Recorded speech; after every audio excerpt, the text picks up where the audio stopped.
জয় Sitaram, good morning সবাইকে। তো কালকে আমরা সাসারাম পৌঁছে গেছিলাম। তো সাসারামেতে মা তারাচণ্ডী মন্দিরে আমরা ছিলাম। এখানে পূজারীরা থাকতে দিয়েছিলেন।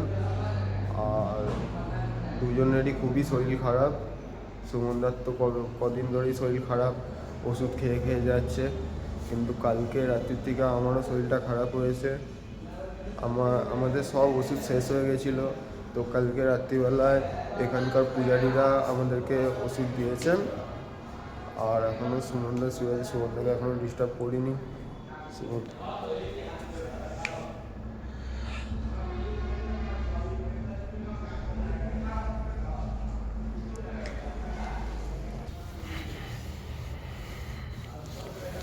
সুমনদার এখনও জ্বর কমেনি। সুমনদাকে একটু পরে ডাকবো, ডেকে দেখি আজকে আমরা কতদূর যেতে পারি। সুমনদার এখনও খুব শরীর খারাপ। আর একবার যাব, গিয়ে ওষুধ নিয়ে আসবো, ওষুধ দেবো। আর আজকে আমারও খুব শরীর খারাপ। সুমনদার এখনও অবধি জ্বর কমেনি, এখনও অবধি জ্বর আছে। সুমনদাকে ডাকবো একটু পরে। তো এই জায়গাটা খুবই সুন্দর মন্দির, এটা খুব বড় মন্দির। মন্দিরটা তোমাদেরকে ঘুরে দেখাবো।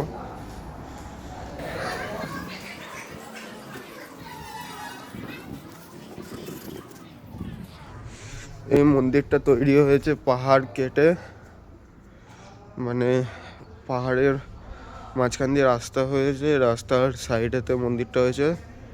মন্দিরটাও পাহাড় কেটেই তৈরি হয়েছে। মন্দিরটা তোমাদের দেখাই।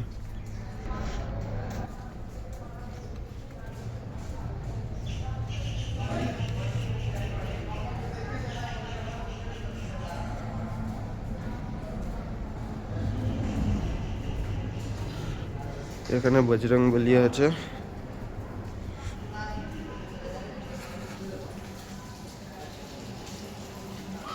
আর চারিদিকে প্রচুর কুয়াশা।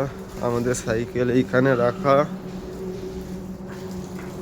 সাইকেলগুলো এখানে রাখা আছে।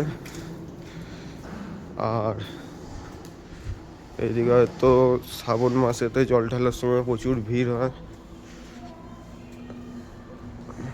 এখান দিয়ে লাইন আছে, এখনো ভিড় হয়নি, তবে ভিড় হবে।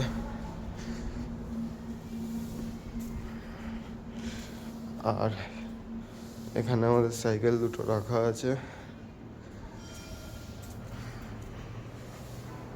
এই গাছটাও পুজোর নিম গাছ। এটা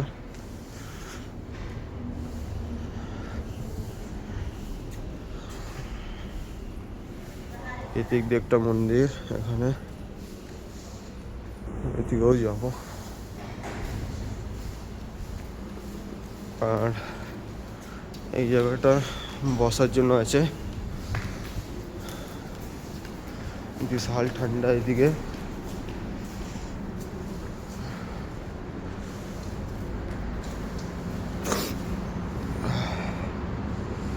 খুব সুন্দর জায়গাটা।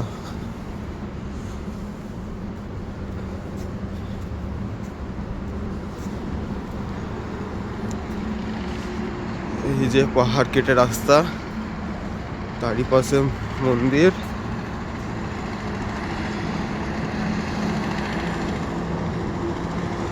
বিশাল ঠান্ডা।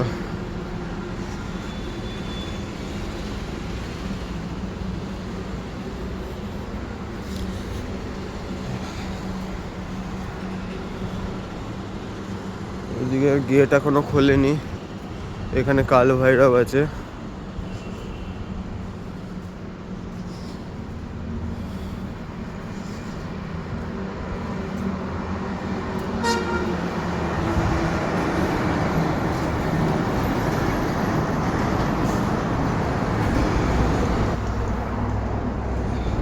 এদিকে কাল ভৈরব আছে।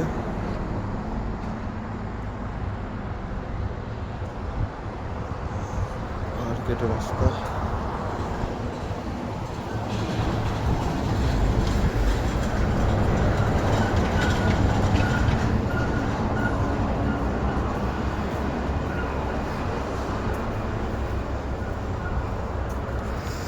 আর ওইদিকেও এটা হচ্ছে মন্দিরের গেট।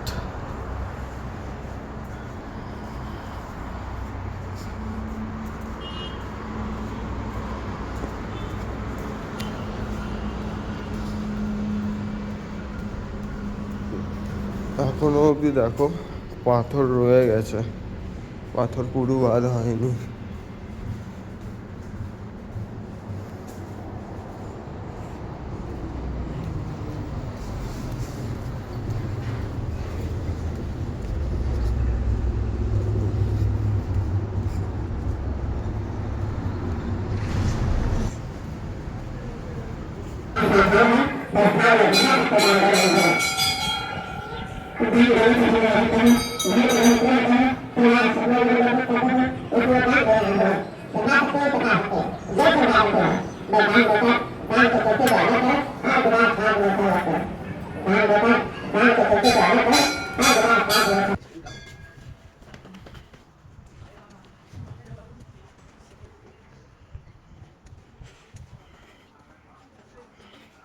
এটা হচ্ছে মন্দিরের উপরে, মন্দির ওখান থেকে একটা বড় গাছ বেরিয়েছে, হয়তো ঠাকুর আছে।